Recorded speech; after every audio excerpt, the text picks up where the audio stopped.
Muy buenos días, les damos la bienvenida a nuestra primera conferencia del primer ciclo de conferencias de la región centro de Encuadre.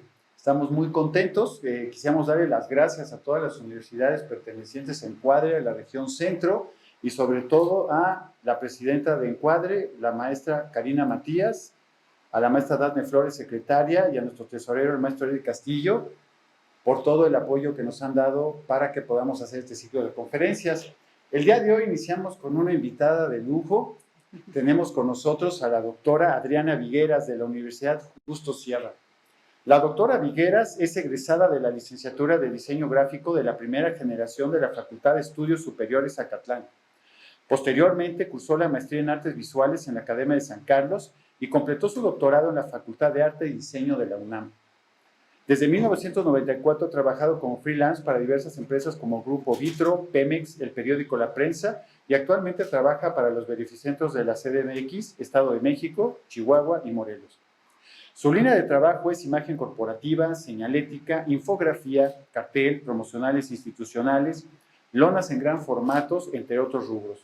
Ha impartido clases desde el 2003 en la Universidad Tecnológica de México, Campus Cuitláhuac, Universidad Tecnológica de México, Campus Ecatepec, Universidad del Valle de México, Campus San Rafael, Universidad Iberoamericana, sede Santa Fe. Actualmente imparte clases en la FES Acatlán, FES Cuautitlán en línea y la Universidad Justo Sierra desde el 2013. Además, es parte del sistema de investigadores de la Universidad Justo Sierra y responsable de realizar anualmente el Foro de Investigación para los alumnos de Diseño y Comunicación Visual, así como la participación en la redacción de artículos para la revista Ecos Frontera del Conocimiento, como autor principal o coautora con el alumnado. Realiza una revista científica anual interna con los docentes y lidera la academia en la misma institución. También forma parte de Encuadre como suplente de la Universidad Justo Sierra. Pues le damos la bienvenida a la doctora Vigueras. Muchas gracias, doctora. Al contrario, muchas gracias por la invitación. A usted. Estamos muy contentos. Iniciamos. Claro que sí, pues buenas tardes, ¿verdad? Muchas gracias por la invitación. Gracias a Encuadre por el poder llevar a cabo todo este tipo de eventos, al igual que a la UAM Xochimilco. Pues darle las gracias por todo el apoyo que se nos da, ¿verdad? Muchísimas gracias por la invitación. Es cierto que se había promocionado lo que sería el poder dar una conferencia acerca de hiperinfografía. Y pues bueno, la idea es que podamos ir viendo este vocablo que en realidad fue trabajado lo que fue en el doctorado. Y se fue como modificando porque la parte infográfica, pues bueno, mucha gente la conocemos, pero posteriormente se le fue agregando este vocablo del hiper para poder dar ciertas características específicas de la misma. Es cierto que todo el diseño, pues lo empezamos con lo que son los pictogramas, ¿no? Normalmente cuando damos historias del diseño, cuando damos acerca de diseño editorial, acerca de cartel, todos estos, pues siempre vamos a empezar con el pictograma. Si ustedes pueden verlo, pues en pantalla aparece la palabra pips, ¿no? Y es un vocablo o una contracción que es pues muy fácil de alguna manera de recordar, porque nuestra primera imagen como elemento gráfico pues, es el pictograma, la representación de la realidad. Posteriormente, para no poder o no hacer tanta información y no colocar tanto gráfico, ¿no? Para esto es cierto que pues tenemos lo que son las pinturas rupestres, ¿no? Perdón, en Altamira y en las Estancia, y pues esto hace que puedan ser representadas actividades o acciones que en su momento pues se llevaba a cabo con estas personas que vivían en estas épocas. Posteriormente, como les comento, ya para no estar como escribiendo o dibujando tanto, aparecen los ideogramas. Los ideogramas, pues son representaciones de ideas, se va sintetizando la forma. Aquí podemos ver un poco acerca de los antecedentes con la escritura china, con los japoneses, que pues se ha ido modificando de tal manera que, bueno, la conocemos como hoy en día. Posteriormente, pues tenemos lo que es el fonograma, como bien se menciona, pues el fono significa sonido, grama escritura o representación gráfica, y pues podemos ver en este caso los egipcios, ¿no? Con una representación gráfica de lo que ellos podían sintetizar todavía más, ¿no? E ir no escribiendo tanto, sino sintetizando de tal manera que podían también comunicarse con este tipo de fonogramas. De ahí aparecen los signos. Aquí en la pantalla pueden ver un poco de la estructura evolutiva, los semitas, los egipcios, los sumerios, los fenicios, los etruscos con la escritura cuneiforme.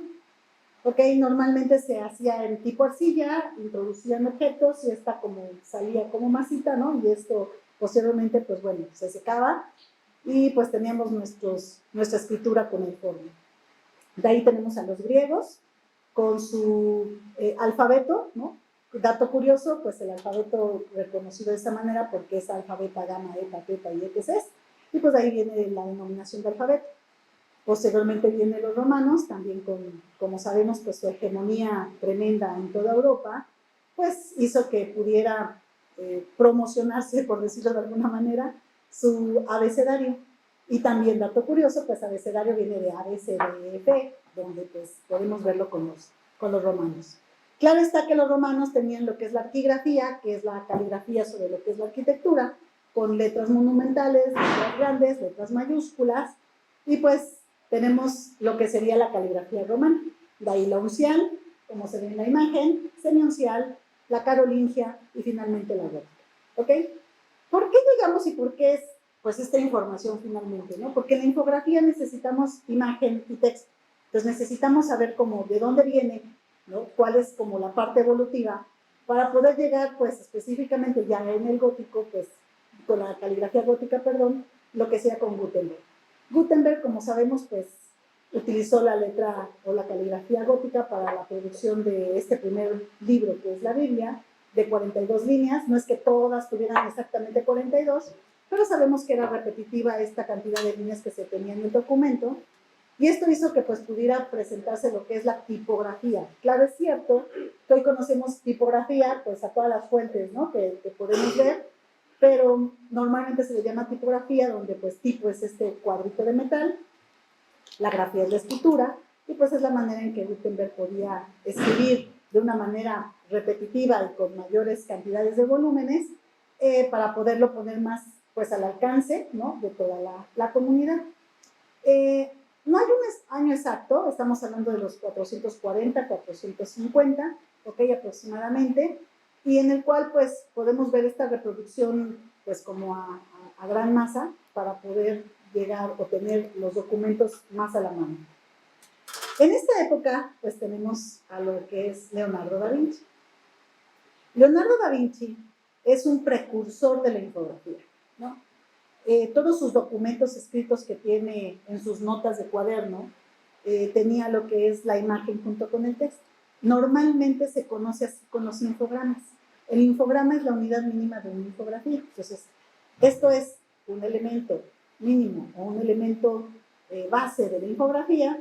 De alguna manera lo usaba Da Vinci, pero no con esa nomenclatura. Finalmente podemos ver que hasta los primeros cómics o las primeras historietas utilizaban este mismo proceso, la imagen y el texto, acompañado de un texto donde se veía la imagen y se explicaba específicamente lo que era el texto.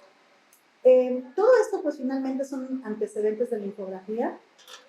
Leonardo pues tiene también una representación gráfica que sería lo que son los inicios del diseño de la información, que Vitruvio pues tiene un texto por ahí que escribió en el siglo XV a.C., en el cual pues escribe acerca de las dimensiones del cuerpo humano. Y Da Vinci lo que hace es representarlo gráficamente, y es lo que nosotros conocemos como el hombre de Vitruvio. Fue dibujado por Da Vinci en 1492, y pues estábamos siendo descubiertos, ¿no? El 12 de octubre aquí en América, entonces pues podemos ver de alguna manera como cierta diferenciación en el caso de la evolución gráfica, pero también es cierto que en el caso de nosotros, los prehispánicos, ¿no? Los mayas, aztecas y etc., también tenemos representaciones gráficas y representaciones también escriturales, ¿no? En el cual podemos ver pues esta combinación de imagen más texto. Por ahí hay un texto de un autor en el cual nos dice que el pictograma es al diseño como Da Vinci a la infografía, ¿no? Claro, quien habla acerca de esto es un infografista que menciona que pues es un precursor importante para poder mostrar específicamente lo que es la infografía. Da Vinci, pues bueno, sabemos que era alguien que fue nacido en el lugar de Da Vinci, en Italia, y pues fue nacido de un notario y de una campesina. Curiosamente, este notario no pudo tener hijos hasta después de una cuarta esposa, y mientras en lo que nacía alguien o un sucesor, pues está Da Vinci y es como lo toma para su familia o lo lleva a su familia, y pues bueno, le contrata maestros para poder, pues Da Vinci poder tener este conocimiento, ¿no? Sabemos que pues es alguien muy pues, estudiado, alguien sorprendente finalmente en la investigación, y pues tenía sus cuadernos, ¿no? En el cual podía diseccionar cuerpos y podía dar cierta información acerca de lo que encontraba en estos cuerpos e ir definiendo y darnos significado de lo que él visualizaba. Entonces esto le ayuda a Leonardo da Vinci, ¿no? A poder como expresar todo lo que él encontraba en sus investigaciones, y aún por ahí pues también se dice que pues Da Vinci escribía al revés, ¿no? Que se tiene que poner un espejo para poder leer los textos que Da Vinci hacía. Entonces pues también por la época que se manejaba, pues no era algo tan sencillo hablar de cuerpos, y bueno, ni en la actualidad, ¿verdad? No es como que voy por un cuerpo y lo disecciono y hago a ver qué pasa, ¿no? O sea, la verdad es que también él, pues con la economía que él tenía, podía hacer todo este tipo de investigaciones. Esto lo estamos hablando, pues, como les comento, los 1400, y aquí podemos ver también una representación acerca de un escrito de Copérnico, y lo que habla acerca de las estaciones en 1543. Recuerden que es la época en la cual pues se está investigando acerca de cómo es el sistema solar, cómo es el planeta, si estamos sostenidos por un atlas, estamos sostenidos por 4 tortugas, cómo es que se encuentra en este momento pues la Tierra, ¿no? Entonces son estas investigaciones en las cuales pues se está haciendo todos estos datos científicos, y pues Copérnico habla acerca precisamente de estas estaciones en un libro que se llama Sobre las revoluciones de las esferas celestes. Pero no lo tenía a manera de gráfico, sino quien ayuda a este libro para poderlo representar gráficamente es Andrea Cellarius. Podríamos decir que son nuestros primeros diseñadores, ¿no?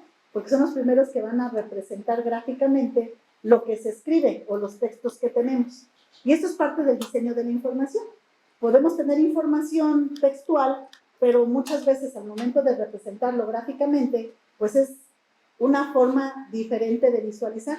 A veces a los diseñadores nos gustan más las imágenes que los textos, ¿no? Es como más sencillo la lectura porque lo estamos viendo, y es más fácil la información visual, ¿no? Que la parte textual. No significa que no leamos, no significa que no nos guste leer, no significa, o sea, no, pero que visualmente hablando pues nos atrapa, ¿no? ¿Qué pasa cuando vamos, perdón por el anuncio, ¿verdad? Vamos a Sanborns a revisar las revistas, ¿ok?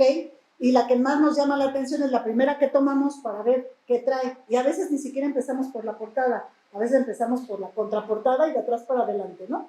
Es una forma curiosa a veces que tenemos de visualizar. Pero ¿qué pasa? Que las imágenes llaman tanto la atención que va a hacer que nos atrape para que podamos entender lo que el texto me dice con la imagen que tenemos. Esto podría llamarse ya como un esquema, que también es parte de la infografía. Vamos a ver que la infografía se compone por datos estadísticos, esquemas, líneas de tiempo, ilustraciones, fotografías. Las fotografías normalmente son perfiladas o recortadas, y esto hace que pues podamos tener como un diseño agradable y más sencillo y más digerible para el usuario, ¿sale?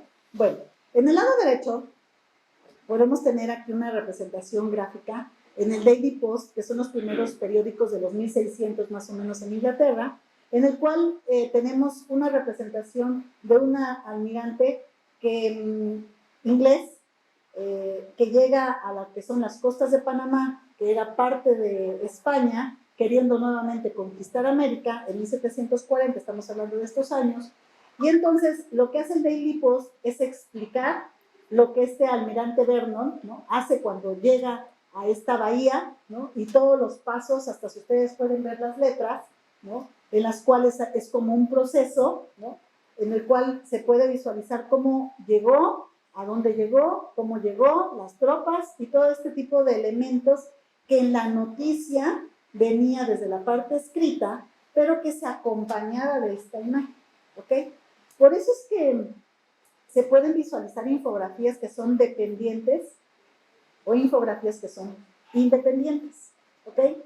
Esto no va a ser tan fácil que lo puedas encontrar como en documentos. Platicábamos ahorita que venimos para acá que normalmente la infografía está trabajada por periodistas más que por diseñadores, aunque desde la parte visual debería de ser como muy trabajada por los diseñadores.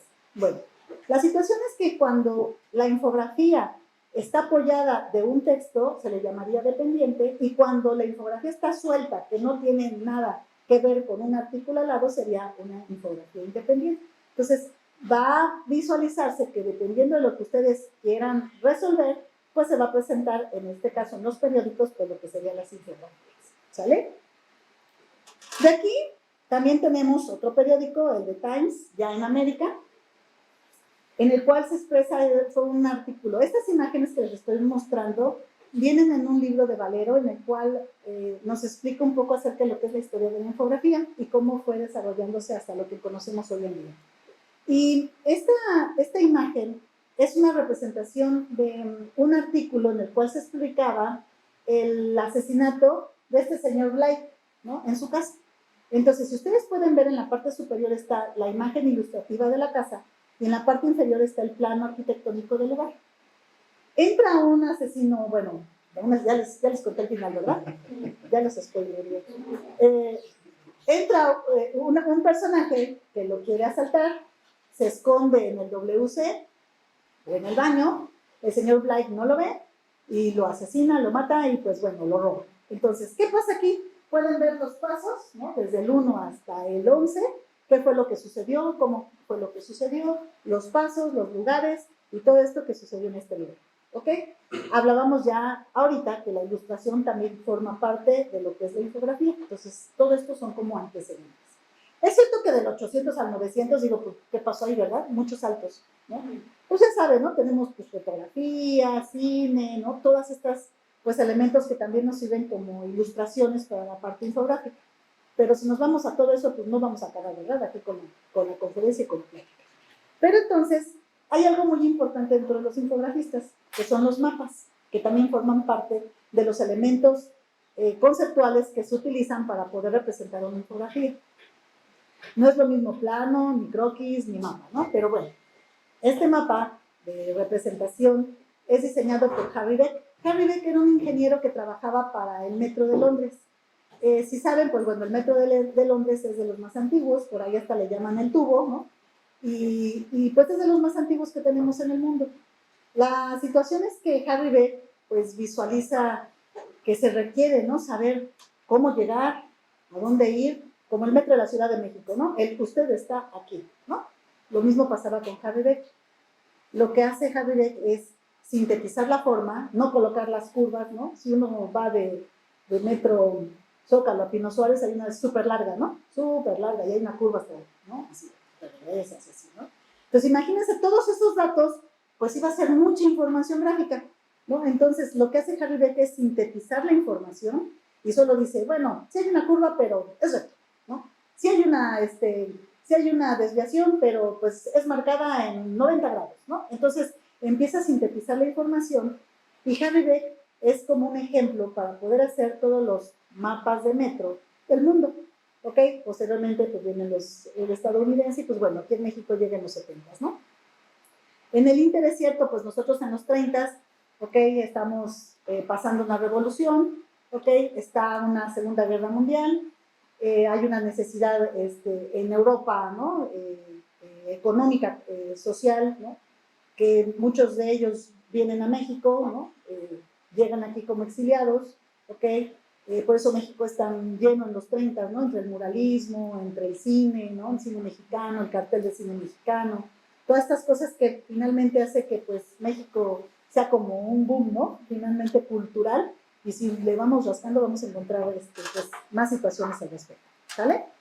Y entonces, en los 50, llega 58, por ahí llega la computadora a la UNAM, la primera computadora, una computadora de un edificio, ¿no? Las primeras, nuestros discos duros eran unas tarjetas que se hojillaban, que eran con orificios, se metía esta tarjeta y era como leía la computadora la información.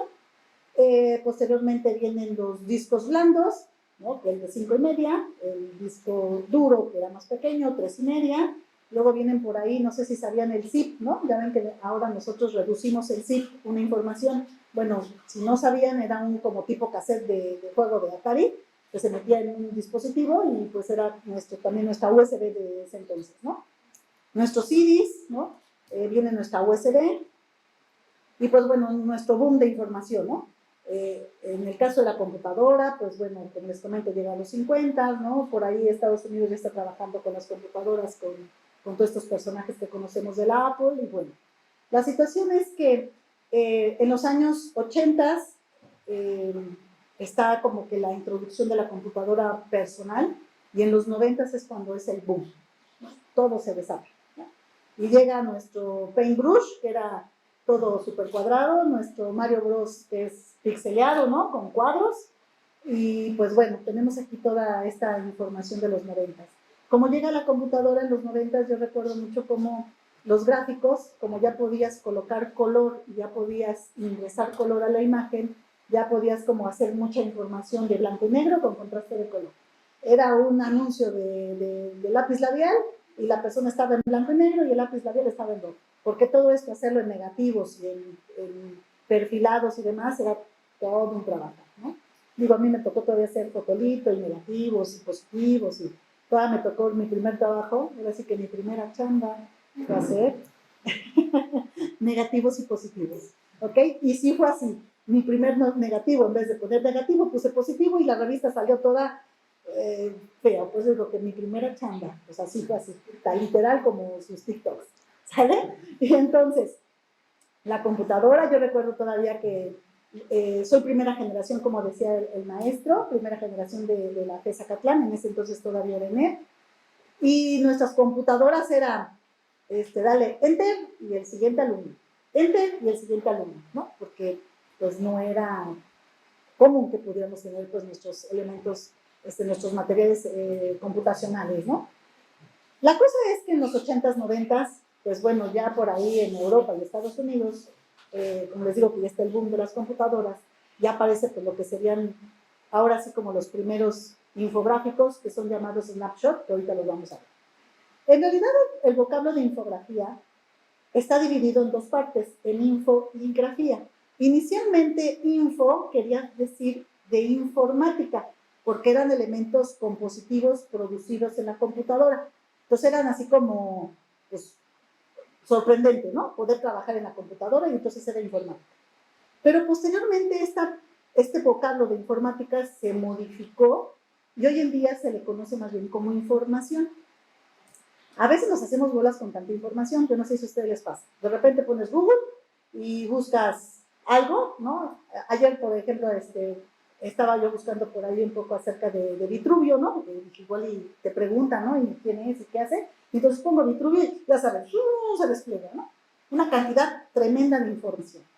Hay un autor que es apellida Gurman que habla acerca de lo que es la angustia informativa, que nos ponemos angustiosos. ¿Por dónde empiezo? ¿Qué hago, no? Y pues bueno, un tip que yo siempre les digo a los alumnos es búscate lo que son PDFs que tengan bibliografía apoyada de libros para que puedas decir, ah, este es de veras. Porque el blog de Juanito y de Pedrito tienen lo mismo y nunca dicen de qué libro lo sacan. Entonces, saquen información de PDFs. Pero bueno, la cosa es que entonces, pues ahora, hoy en día, la info viene de grafía. Digo, perdón, de información y la grafía de gráfico o de la escritura, como hemos estado platicando ahorita que empezamos, ¿vale? Bueno, entonces, como ya hablábamos que en los 80s y en los 90s empezamos con los antecedentes, ahora sí como más en forma de lo que es el infograma, el snapshot es una composición para los periódicos que se encontraba en el mismo lugar en los periódicos. Su tamaño era de 10 centímetros por 2 columnas de ancho, ¿ok? Recuerden que en Estados Unidos tenemos lo que le llamaban las 8 columnas, ¿no? Porque eran los periódicos tamaño sábana, los grandototes, los Universal, los Excelsior, ¿no? Que cuando uno lo abre está el de al lado también viendo, ¿no? Contigo. Son grandes finalmente. Y estos periódicos, pues, funcionaron de alguna manera para poder colocar elementos compositivos que en su momento no se veían. Las tiras cómicas dominicales, por ejemplo, podemos verlas pues aquí en su máximo esplendor, ¿no? Y los snapshots no son ahora sí que son también un elemento compositivo que empieza a reproducirse dentro de estos periódicos. Claro está que los periódicos, aún en México, en los 90 es cuando empieza con color.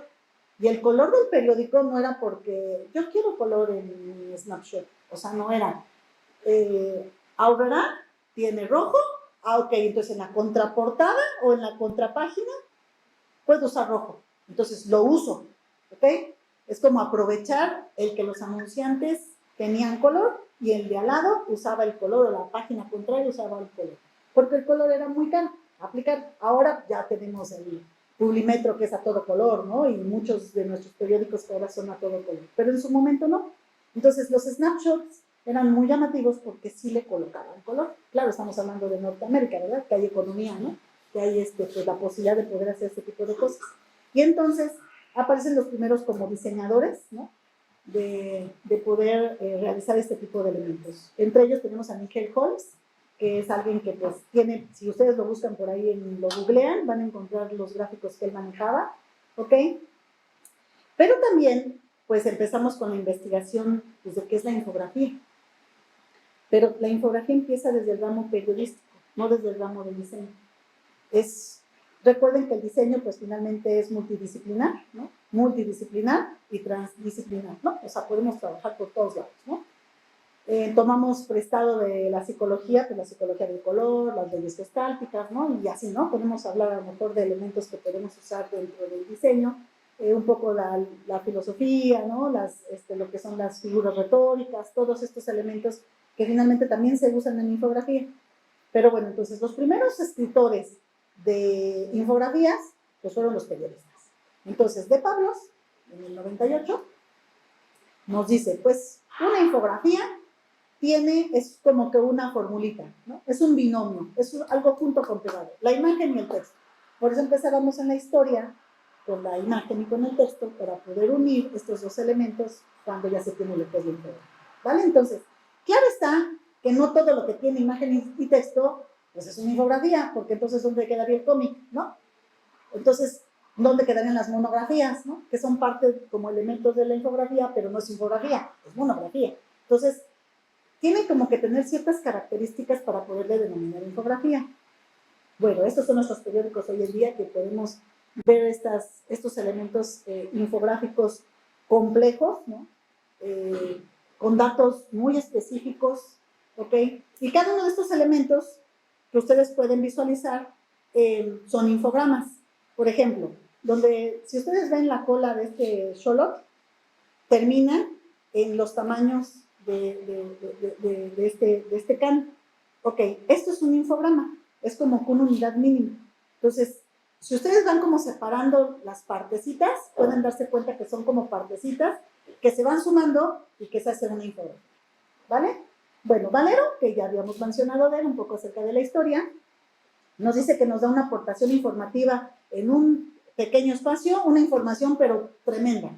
Estadísticas, un mapa, una línea de tiempo, una ilustración, o sea, toda esta información en un pedacito de espacio y en el cual te llenaste de información sin tener que leerte, pase la página 24, pase la página 25, pase la página, ¿no? Y entonces no, es solamente un pedacito, ¿ok?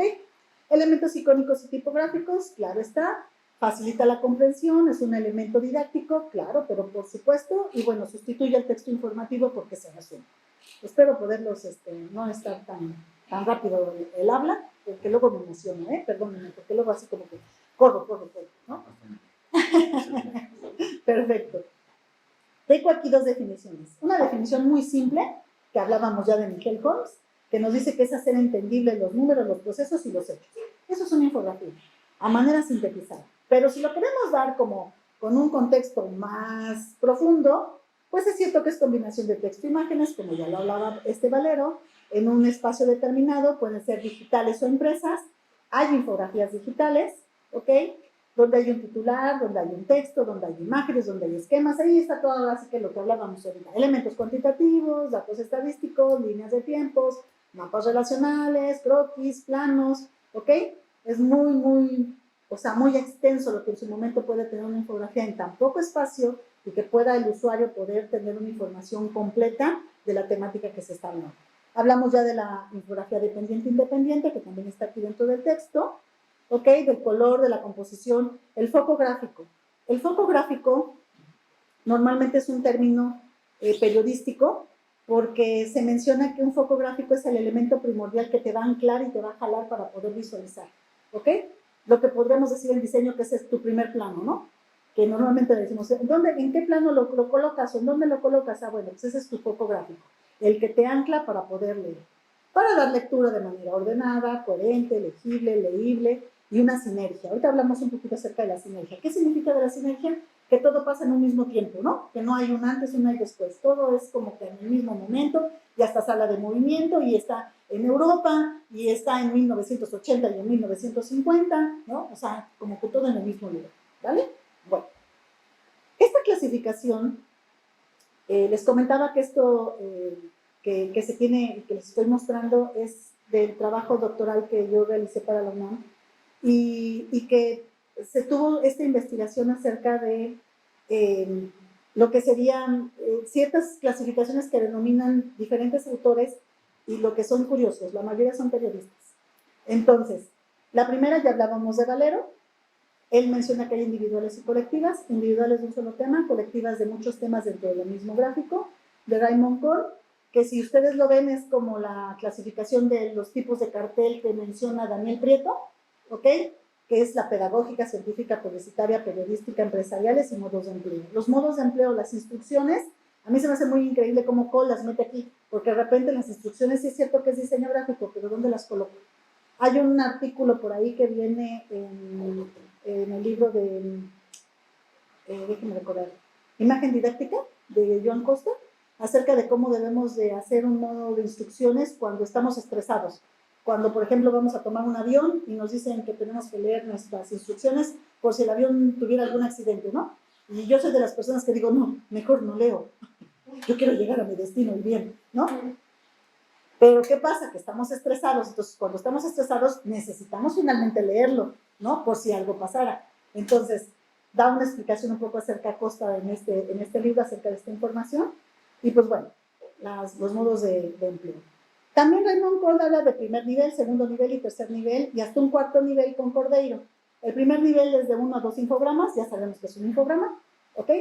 En el tercer nivel de 3 a 5 infogramas y tercer nivel 6 o más infogramas. Significa que un tercer nivel es porque ya la infografía está llena de infogramas dentro de ella y ya está muy, muy, muy completa. ¿Ok?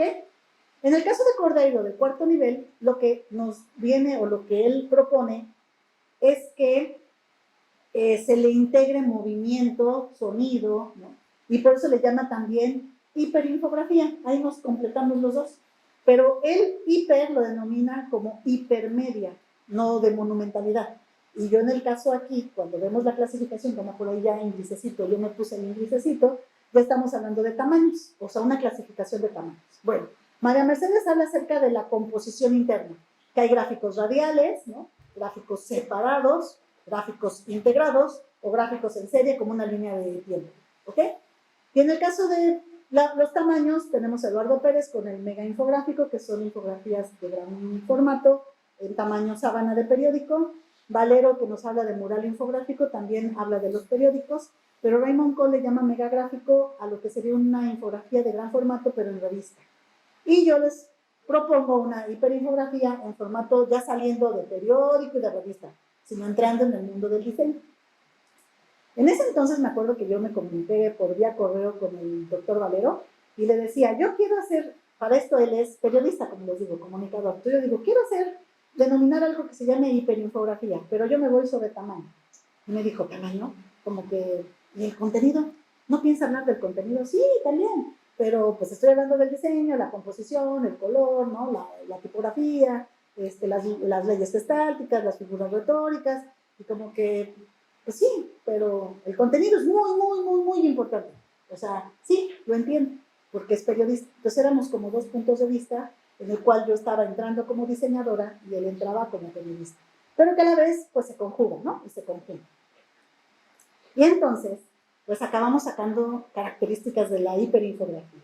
¿Ok? Hiper significa grande, monumental, grandes dimensiones, ¿no? Y esto hace que pues podamos denominarla ya, sacar la infografía del periódico y poderla colocar en otros lados, ya no solamente sobre el periódico, sino sobre muros de museografía, sobre fachadas en edificaciones, o sea, que ya puedas sacarla del periódico y mostrarla como más al público y en otro lugar, ¿no? Y entonces, pues se propone este vocablo de hiperinfografía, sacándola del 16. Por ahí hay una infografista, Ernesto Alcántara, que es infografista del Universal y Excelsior, donde él mencionaba que usaron una infografía de 16 tamaños sábanas de periódico y le llamaba mega gráfico o mega infográfico. Yo digo, no, yo quiero salir de esos 16, mostrar que sea más grande, y entonces se propuso colocarse en museos, ¿no? Entonces, esta infografía, si pueden darse cuenta, pues puedes ver el infograma del lado derecho, que es la edificación, puedes ver el infograma del medallón, puedes ver el infograma que está aquí en los museos, y puedes ver también lo que son la dirección y horarios. Entonces, estaríamos hablando que tiene 4 infogramas. Y esto podríamos hablar que es de segundo nivel, de acuerdo a la clasificación de Cole, como la acabamos de ver. No sé si ya nos vamos como entendiendo, ¿no? Y vamos como ya metiéndonos en el texto. Y entonces hay ciertos elementos. Debe de cubrir las 5 Ws y una H. Esta teoría es de un estadounidense retomado por Lorenzo Vilches, en el cual nos habla que las 5 W son estas preguntas que tenemos en estadounidenses, who, what, when, where, ¿no? Y el how, ¿no? Entonces, esto es que tiene que contestar estas preguntas. Yo a veces lo he visualizado y digo, no necesariamente en una infografía, también debiera de ser en un folleto. ¿Qué me está diciendo? ¿Para quién es? ¿No? ¿A dónde voy? ¿No? ¿Qué tengo que hacer? ¿A quién hablo? ¿De qué me habla? O sea, no solamente en la infografía, pero en este caso ya lo estoy integrando dentro de la hiperinfografía. Es cierto que al tener más de 3 infogramas se hace más grande y esto hace que sea monumental, hablando de un segundo nivel, de la clasificación de Cole. Una retícula compositiva que no necesariamente sea solamente para lo que sería una infografía o una hiperinfografía, como comentamos también para un cartel necesitamos hacerlo. Una infografía es un híbrido entre un diseño editorial y un cartel. Si le pones mucho texto, parece anuncio de revista o artículo de revista. Y si le pones poca información, aparenta ser un cartel. Entonces, esto es un híbrido, así se combina. Pero es tan híbrido que se le denomina de otra manera, ¿ok? No puede llamarse de una manera o de otra. Tiene que tener un titular. Esto fue curioso porque cuando se ven las infografías de periodistas, la fuente tipográfica es Times, ¿no? O Helvética, palo seco, y párale de contar, ¿no? Los diseñadores ya le hacen un poco de composición, crecen fuentes, usan otra fuente, colocan itálica, ¿no? Colocan una línea, o sea, algo, ¿no? Ya tú dices, ese es un diseñador. Y cuando ves las de los periodistas son como muy planitas en el titular. Entonces hay una composición tipográfica. Se recomienda sans serif porque como son grandes dimensiones, recuerden que el patín ocupa espacio y eso hace que se extienda el texto y entonces ya acabó siendo de 20 metros y no de 3 como debiera de ser sin el patín. ¿Ok? También por ahí hay ciertas características que se tomaron en cuenta. Normalmente Bringus nos dice que debe ser una línea de entre 45 y 75 caracteres, pero como ya estamos hablando de una monumentalidad, estamos hablando entre 20 y 50 caracteres, entre los 4 y los 6 centímetros, para que pueda ser legible y leíble al momento de que tú puedas visualizar esta hiperinfografía. Debe de ser sencillo, conciso, simple, coherente, que lo que ves también se lea, ¿no? Dentro del propio texto, interlineado y interletrado, pues una forma adecuada. Ustedes hacen a veces ejercicios en clases de tipografía, ¿no? De cómo se ve con el interletrado encimado o con el interlineado negativo, ¿no? O sea, ustedes hacen ese tipo de ejercicios para que pueda leerse de la forma adecuada. El uso de bullets, los bullets la denominación es de Word, ¿no? Lo tomamos prestado del Word. Los bullets estos de la manita que se manejan así, ¿no? O los cuadritos, o los circulitos, ¿no? Que manejan los bullets de Word. Esos son muy importantes cuando se coloca información textual. Aquí si lo ven, es un bullet tipo rectangular que va en escalonado, en el cual en cada uno pues está informando acerca de lo que es el Museo del Año. La ortotipografía, ¿sí han escuchado ese término?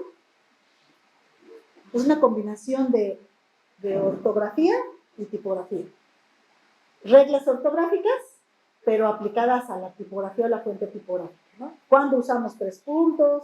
¿Cuándo usamos mayúscula? ¿Cuándo usamos coma? ¿Cuándo usamos punto y coma? Pero conjugado con nuestra fuente tipográfica. ¿Les ha pasado que escogen una fuente tipográfica que no tiene altas y bajas y solo altas? Pues ya chateamos, ¿verdad? Con los correos, ¿no? Porque los correos tienen que ser en minúsculas, ¿no?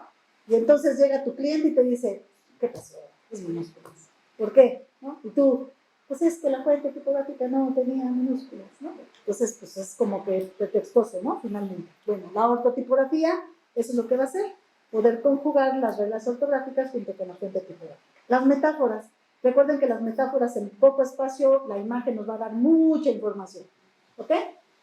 Podemos, de alguna manera, comparar elementos que nos puede dar significados y pues esto nos ayuda para poder dar muchos más significados en la parte visual. ¿Ok? Las leyes gestálticas, la ley de la totalidad, la ley de la concentración, la ley de la unidad. La ley de la unidad la usamos en señalética. La señalética entra dentro del diseño de la información también. Y es interesante porque simplifica tanto la información pictográfica que podemos visualizar en pocos elementos pictográficos una información muy amplia. Entonces, por eso es que entra dentro del diseño de la información. También tenemos el color para poder agrupar, ¿ok? Normalmente es bueno el blanco, el fondo blanco en hiperinfografías. Cuando se hacen en pequeños formatos no pasa nada con el color porque el usuario está a una cercana distancia. En la hiperinfografía estás a metros de distancia. Entonces, el color forma parte de un elemento compositivo y entonces se llena de información. Entonces, por eso es bueno que se coloque en fondo blanco. ¿Ok? Un estilo gráfico estandarizado, por ahí Usus Wong habla de las formas geométricas, rectilíneas, manuscritas, occidentales, ¿no? Orgánicas, que hace que tengamos una unidad al momento de hacer nuestros pictogramas. Un programa señalético pues se llama programa, porque está unificado en los pictogramas. No puedo tener un pictograma orgánico para decir baños y un pictograma geométrico para decir teatro. O sea, no, todo tiene que estar en una misma unidad pictográfica para que sea un programa específico y eso mismo pasa con infografía. El fotográfico ya hablábamos, este fotográfico sería la mano con el ojo, que es lo que te atrapa y te jala, junto con el titular. La altura de colocación normalmente va entre 80 a 100 centímetros, por ahí se puede revisar la tabla de Julius Panero, ¿no? En el cual podemos ver las distancias y las alturas. Y pues secuencias gráficas, estas líneas de tiempo, como ya les hablábamos, un poco de secuencialidad para dar pues una unidad y una línea de tiempo del momento en que se aplica, ¿vale? Bueno, aquí están un poquito oscuras las imágenes, pero acabo de ir al acuario en Bursa. Es súper interesante lo que presenta ahora, ¿no? Lo que es en el acuario, dentro del acuario, y lo que es en la plaza. A mí me llamó mucho la atención lo que es en la plaza. De verdad está lleno de infogramas que si tú lo complementas es una infografía enorme, ¿ok? Todo está en, claro, recorte de vinil es padrísimo, ¿no? Porque te dura muchos años. Entonces, recorte de vinil en todos los muros, paredes y demás. Digo, o sea, yo fui y parecía de esas niñas, ¿no? Foto, foto, foto, foto para todos lados, ¿no? Porque visualmente es muy, muy llamativo, ¿sale? Entonces, ¿qué pasa con la hiperinfografía? La hiperinfografía, pues finalmente es una infografía grande, de gran formato, que puedes colocar información en muy poco espacio, en este caso en un muro, en el cual puedas dar información acerca de una temática, un tópico específico, en el cual tú puedas aplicar como diseñador todos estos elementos de fundamentos del diseño que ustedes saben muy bien y que puedan ser aplicables y que puedan ser compositivamente hablando agradable al usuario para que tenga también un orden jerárquico de lectura y que pueda complementarse y poderse leer de una forma adecuada, de una forma complementaria. ¿Sale? Pues bueno, este uso de vocablo finalmente se utilizó en un temario para una universidad, en el cual lo introduje en el temario, quedó como parte de la materia, la materia se llama infografía 1, infografía 2, entonces se introduce, ya está como aplicado dentro de, ¿no? Ya algo aplicable porque pues la SEP lo autorizó, y pues bueno, estas serían mis referencias, tanto de bibliográficas como ilustrativas, y pues muchísimas gracias.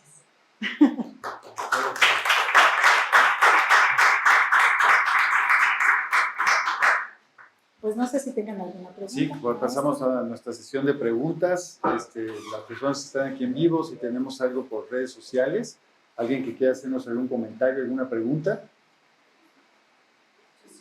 Sí, adelante, adelante. Pues, Creo que le van a pasar Pasamos el bien. micrófono. Gracias. Comentabas que la infografía pues proviene como de esta parte periodística y de pronto me quedé pensando, ¿todas las infografías son impresas? O sea, ¿sí hay una relación de que todo tendría que estar impreso? Okay. Mira, hay infografías digitales. Perdón. ¿Sí? ¿Esto? Perdón. Sí hay infografías digitales, sí las hay, y las puedes encontrar aún, así puedes ponerle en Google, infografías digitales, y vas a encontrar una gran cantidad de infografía digital. No necesariamente tiene que ser impresa. Lo que sucede es que de inicio fue impresa, pero posteriormente se ha ido modificando de tal manera que todo esto que hablábamos, Xicole por ahí mete lo que es la infografía digital, ¿ok? Y esto hace que se vaya como modificando y ahora ya le pueden integrar sonido, le puedes integrar movimiento, le puedes integrar pues elementos ya compositivos, pero que forman parte de una infografía y que visualmente se ve como infografía. De nada. ¿Sí?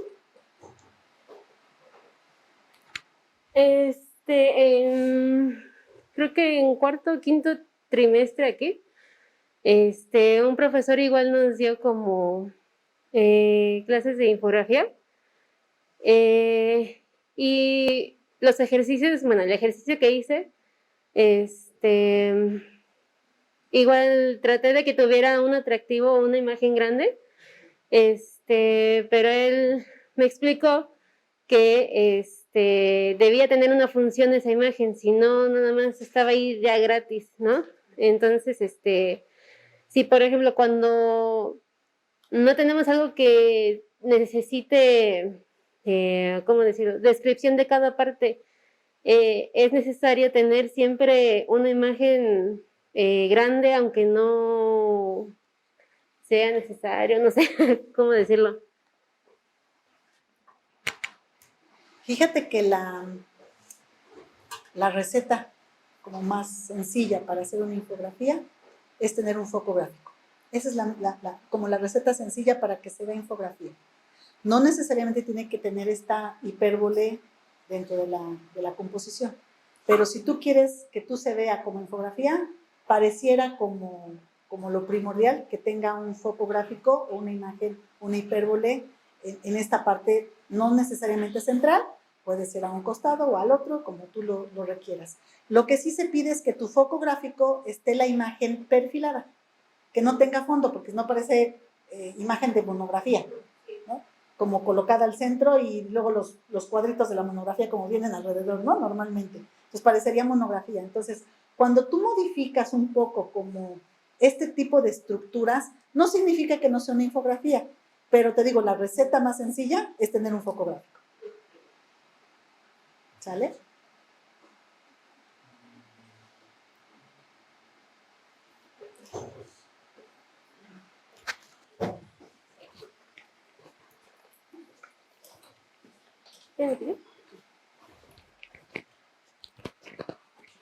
Bueno, nos platicaba precisamente la parte del foco gráfico, que es la parte esencial de la infografía, lo que llama la atención del lector.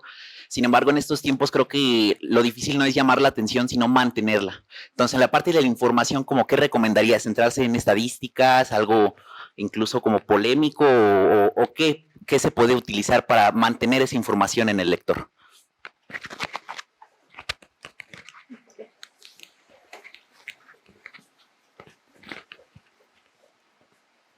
Muchas gracias. A su vez, en la infografía, como ahorita hablábamos, que las líneas de tiempo, los datos estadísticos, las ilustraciones, los esquemas, los mapas, son elementos de una infografía. A su vez, todos ellos tienen como un estudio específico, ¿no? Por ejemplo, en los datos estadísticos son muy llamativos los datos estadísticos de pictograma, que si tú quieres que los numerales sean más sencillos de leer y que el usuario esté más atrapado en la información de los datos, de los numerales, que son los datos duros que no nos gusta leer, mete datos estadísticos de pictograma. Son muy, muy interesantes los de pictograma. Hay Los de Dona, por ejemplo, ahora los de área, son de los 1800 los de área, ¿no? Pero si tú los ves, aparentan ser muy actuales, ¿no? Entonces, ¿qué pasa? Que cuando tú usas hasta pictogramas, hasta cuando, no sé si has visto que dicen, 3 de cada 10, entonces tienen los 10 personajes y 3 iluminados y los restantes no. Esos son también muy llamativos, porque es como muy fácil la lectura, ¿no? Los mapas. Va a depender también a qué público te dirijas, pero si tú has visto, por ejemplo, estos mapas de lo que son la ciudad de los niños y demás, son mapas como en tercera dimensión, ¿no? Que sacan los edificios así, ¿no? Entonces, esos son muy llamativos cuando son para niños, ¿no?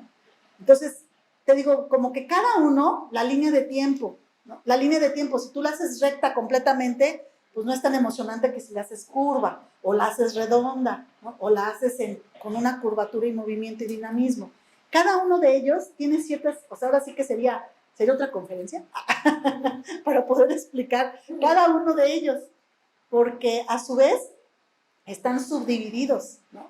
La fuente tipográfica, si es mayúscula, si es minúscula, si es palo seco, si es patinada, ¿no? Si es con color o si es sin color, con una composición, haciendo grande o haciendo chico, ¿no? ¿A qué le doy peso? ¿No? ¿Qué quiero que leas más fácil? ¿Qué no quiero que leas tanto? ¿No? O sea, todas esas cosas finalmente, te podría decir, o sea, como que no hay como una receta ahí sí, como en esto o lo otro, ¿no? Pero sí hay subdivisiones en cada cosa. Las ilustraciones hablábamos ahorita que van a ir perfiladas o fotografías perfiladas, ¿ok? Y que los bullets que hablábamos son interesantes para determinar ciertos puntos específicos. Las líneas de separación también son muy comunes en las infografías, para que dividas este infograma de este otro infograma, pero que a la vez están juntos. La línea no la vas a poner como, ¿no? Como muy contrastante, le vas a bajar la opacidad para que está ahí, pero no está ahí, ¿no? Es como la señalética, ¿no? No podemos poner una señal de 3x3 porque acaba siendo cuadro, en vez de que la hagas de 10x10, porque está ahí. Dicen que es una comunicación silenciosa la señalética, ¿no? Pues esto pasa también con la infografía, ¿no? En cuanto a la información y en cuanto a los elementos compositivos, que ahí están, ¿no? Que no son tan llamativos, pero ahí están, sutiles, pero ahí están para poder dividir. Pero te digo, no hay como te haces o sea, no es tan claro, pero cada uno de esos elementos tiene ciertas características también específicas. No es lo mismo decir plano a mapa, ¿no? Plano es cuando vas a tu fiesta, ¿no? Y dame un plano de cómo llego a la fiesta, ¿no? Y el Oxxo en la esquina, ¿no? Y el mercado, y te bajas en el pecero, al mapa, que ya son regiones cada vez más grandes. ¿Qué pasa? Es plano, croquis, mapa, ¿no? Entonces como que se va haciendo de chiquito a cada vez más grande, ¿no? Son otras características también, ¿no? Que tiene el mapa, que si le pones escala, que si le pones la rosa de los vientos, que si la diseñas para niños, que si la diseñas para adultos, ¿para quién vas a diseñar? Entonces todo eso vas a tener pues características diferentes, ¿no? En las cuales pues tú vas a, dependiendo de tu usuario a quien te vas a dirigir en la infografía o en la hiperinfografía, vas a también determinar tus gráficos que aplicas. ¿Sale?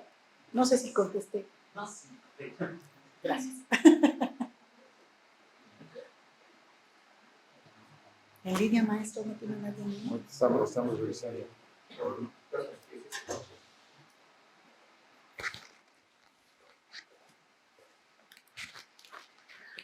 Por redes sociales le están felicitando a la maestra, o sea, les voy a leer los comentarios.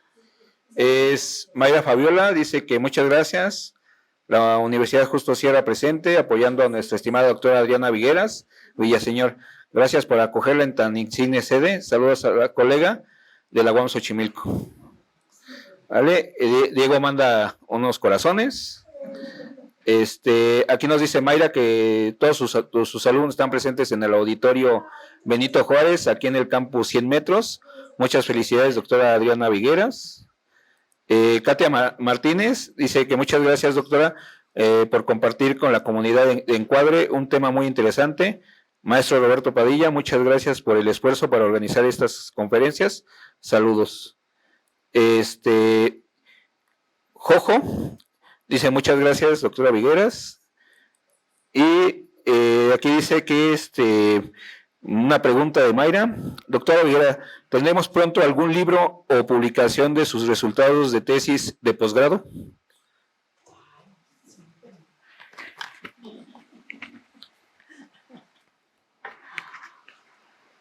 Fíjate que es algo que he querido hacer. Ya saben que luego el tiempo, nuestros alumnos, ¿verdad? Que son tan bellos siempre. Les digo, yo soy feliz dando clases, ¿no? Me emociona el diseño y luego me dicen mis alumnos, maestros que habla muy rápido, pues que me emociono. Pero qué más yo quisiera, de verdad, poder tener alguna publicación. Tengo que hacer algunos ajustes. Si se dieron cuenta, tengo también aún en la presentación la bibliografía de las ilustraciones, porque muchas de ellas no son mías, algunas de las finales sí son mías. Entonces tendría yo que hacer ahí algunos ajustes, pero pues sería muy interesante. Digo, no lo tengo en mente, pero no sé para cuándo. Esperemos que sí, prontamente. Muchas gracias. Pues yo sí tengo Adelante, maestro. una pregunta. Bueno, ahorita que nos daba su exposición, doctora, nos comentaba que luego vamos a centros comerciales y hay tantos infogramas que parecería que estamos en una infografía. Así es. Para cómo va la tecnología ahorita y la cuestión de la señalética que también ha ido evolucionando, Sí. sobre todo con los centros comerciales, museos, las experiencias inmersivas que ahora hay, en donde se está estructurando con audio, sonido, y que también llegan a manejar texto para que lo Así es. sepamos. Podemos decir que vamos evolucionando a una hiperinfografía en donde estamos inmersos ya.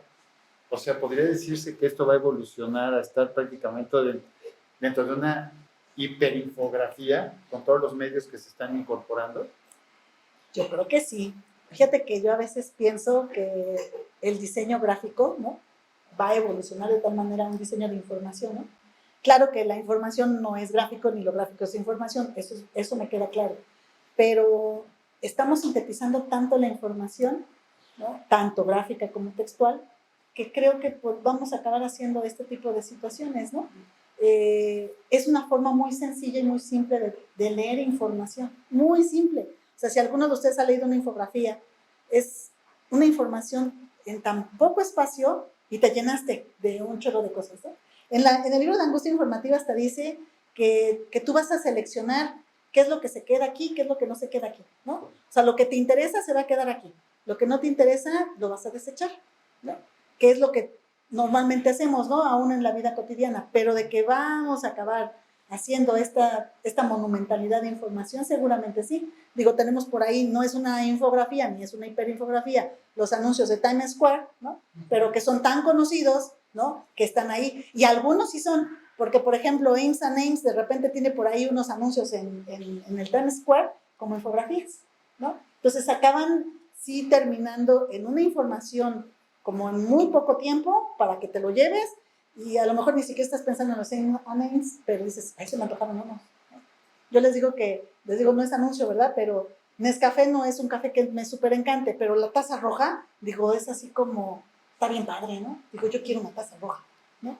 O sea, son cosas que llega un momento en que hasta te haces propio del diseño, ¿no? Y forma parte de tu entorno, ¿no? Y finalmente, pues todo es diseño, ¿no? Si ustedes voltean a ver desde sus lentes hasta sus zapatos, sus calcetines y nuestras computadoras y todo lo que hay a nuestro alrededor, pues es diseño. Digo, en otros rubros, pero pues finalmente estamos llenos de diseño, ¿no? Es increíble el diseño, o sea, creo que yo me pongo a pensar y creo que no erré el camino, creo que fue lo correcto estar en el diseño y es algo que, pues que comparto a los alumnos, ¿no? Llénense de diseño, ¿no?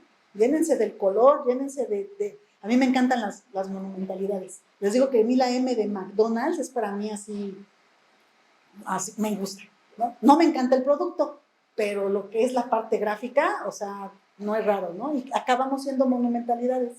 ¿Por qué? Pues porque en medio de tanto edificio, tanta información visual, pues tenemos que de alguna manera ser llamativos, ¿no? Y que voltees a ver qué es lo que sucede, ¿no? Y seguramente pues sí vamos a acabar con esas cosas, maestro. Y siguiendo con esta línea, por ejemplo, nos mostraba usted que toda su investigación ya dio frutos en un programa de estudios, ¿no?, de una universidad, sí, que va evolucionando. Y el diseño gráfico tradicional en sus programas de estudio generalmente se dividía como en especialidades antes, ¿no? Había lo que se llama diseño editorial, la ilustración, por ejemplo, en la UAM tenemos muy marcadas esas tendencias, los medios audiovisuales. Y ahorita todo se está empezando a combinar, ¿no?, como una necesidad. Entonces, ahorita con su exposición que veíamos todo este tema, ¿Cree usted que en un futuro el diseño gráfico vaya a evolucionar a todo este manejo de información utilizando todas las herramientas de diseño gráfico en una sola cosa? Pues era lo que le decía, que a veces pienso que sí. A veces pienso que vamos a acabar como en una sola cosa, ¿no? O sea, digo, no sé cuánto tiempo vaya a pasar para esto, pero seguramente se va a ir pues evolucionando de tal manera que se conjugue, ¿no? Toda la información. Es cierto que hay líneas, ¿no? Hay líneas de trabajo, hay líneas dentro del propio diseño. Aún infografía lo ponen como si fuera una línea de trabajo también, como si pues es un producto de diseño, como el cartel, como el folleto, como la revista. O sea, sigue siendo un producto de diseño. Pero pues creo que algún día, ¿no? Pues estamos en la unidad y la unificación de todo, ¿no? O sea, la realidad es esa, ¿no? Si o sea, la realidad es que vemos y todo se unifica, ¿no? Y además se empieza a conjugar de tal manera que hablábamos de los periodistas y hablábamos de Valero, pero pues finalmente pues acaba entrando, ¿no? Cada uno de los elementos que se van conjugando, que pues acabamos siendo uno, ¿no? Uno, ¿no? Entonces yo creo que sí va a llegar un momento, digo, yo pienso que va a llegar un momento en que va a ser seguramente diseño gráfico e informativo, ¿no? O algo así, una carrera, algo así.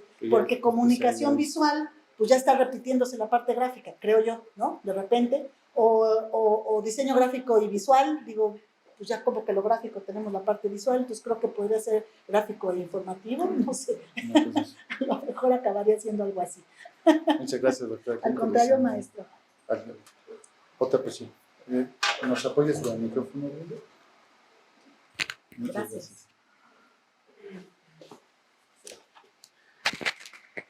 Nos mandaron ahorita 2 preguntas más. Jojo dice, doctora Vigueras, usted ha hablado de la hiperinfografía en relación al espacio. ¿Puede hablar un poco sobre la relación entre infografía y arquitectura?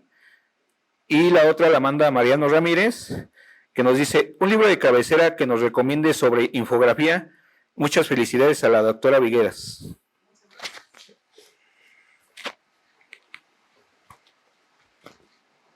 La primera pregunta, ¿cómo fue? La primera pregunta fue... La infografía y la arquitectura. arquitectura. Ok, pero arquitectura como espacio o arquitectura de la información. Porque la arquitectura de la información también es otro tema que maneja Gurman precisamente, que es quien lo propone, y lo que hace es jerarquizar esta información. Lo que pasa es que la arquitectura de la información viene un poco en cuanto a la definición de lo que es la arquitectura. Bueno, la arquitectura es el diseño de los espacios y la arquitectura de la información es el diseño de los espacios digitales que se encuentran, por ejemplo, en las páginas web, por ejemplo, ¿no? Entonces, cuando ustedes hacen una página web, a veces los maestros dicen, ármeme la arquitectura de la información de la página web. Y entonces ustedes lo que tienen que hacer es, ¿qué es lo primero que van a leer?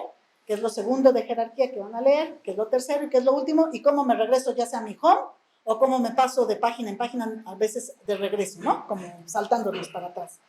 Pero en el caso de la hiperinfografía, en el caso de la arquitectura o del entorno, va a depender más que del entorno, de lo que en su momento tú quieras mostrar a tu alrededor. Por ejemplo, en el caso de los museos, que es donde estuve yo trabajando en realidad la parte de investigación, es que tratáramos de buscar los elementos de identidad del museo para que los elementos de identidad del museo fueran presentados en la infografía o en la hiperinfografía y que esto se uniera, ¿ok? No sé si eso sea, o a los espacios que puedas tener para poder mostrar cierta información específica. Los museos tienen o están diseñados de tal manera que hay espacios específicos para la información y es donde tú puedes colocar estas hiperinfografías en estos espacios que ya están determinados para esta información. Pues no sé si me estoy explicando, pero están diseñados, ¿no? Específicos para ese lugar, ¿no?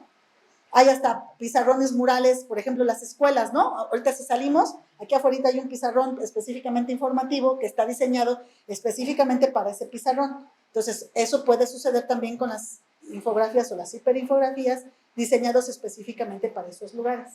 Que es lo que hablábamos ahorita un poco acerca del acuario de Imbursa, que están diseñados estos muros para poder tener esta información específicamente para el entorno. Si tú vas a ese acuario, hasta la parte de la paleta de color que tienes en los muros, más la paleta de color de los muebles, se combinan de tal manera que están unificados desde la parte de la arquitectura y desde el diseño no sé, de interiores, podríamos ya mencionar aquí un poco acerca de ello, ¿no? No sé si sea, ya contesté desde los dos áreas, ¿no? No sé cuál era. La otra pregunta, señora, de libro de cabecera para... Libro de cabecera. Hay uno que se llama así tal cual, Infografía, de José Luis Valero. Técnicas, usos, y no recuerdo el final, pero se llama Infografía tal cual.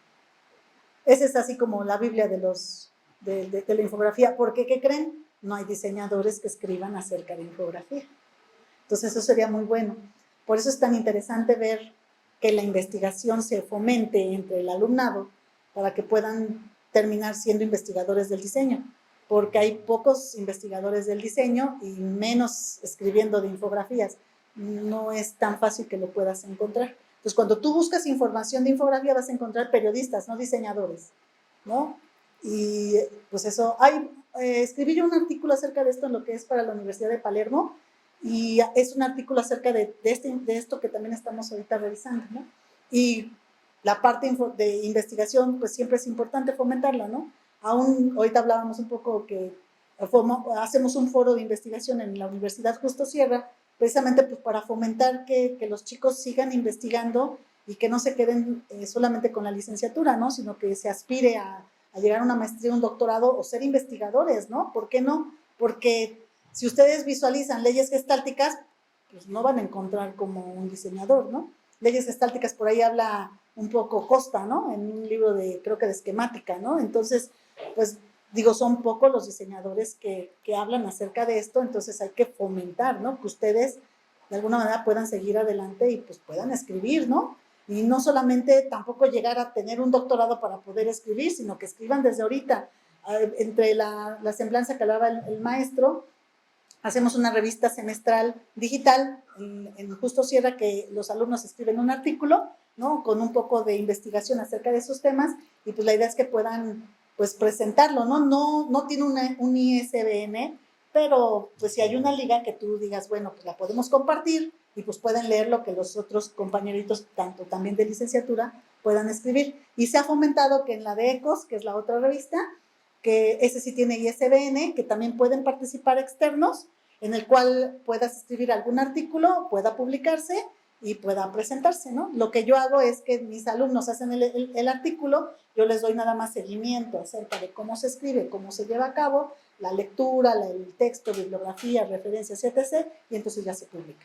Entonces eso es interesante, ¿no? Siempre pues trabajar también con ustedes alumnos, ¿no? Ustedes tienen otra perspectiva, ¿no? También de lo que es el diseño. Uno lo tiene a mi época y a mi tiempo y a mi espacio, ¿no? Pero pues, ustedes tienen otro tiempo, otro espacio, otra cultura, otra sociedad, ¿no? Interesante finalmente el diseño, ¿no? Y escribir para el diseño, digo, pues sí, es increíble. Perfecto. ¿Alguien más? Bueno, si nadie tiene otra pregunta, yo creo que cerraríamos nuestra conferencia. Brenda, ¿me alcanzas la constancia? Y quisiéramos darle una constancia a la doctora Adriana de parte del Encuadre de la región centro, y en nombre de la maestra Karina Matías, maestra Dafne Flores y el maestro Eric Castillo, le damos la constancia de participación por su ponencia hiperinfografía a la doctora Adriana Vigueras Villaseñor de la Universidad Justo Sierra. Muchísimas gracias. Al contrario, maestro. Muchísimas Muy amable gracias por la invitación. Le damos un fuerte Muchas aplauso. gracias.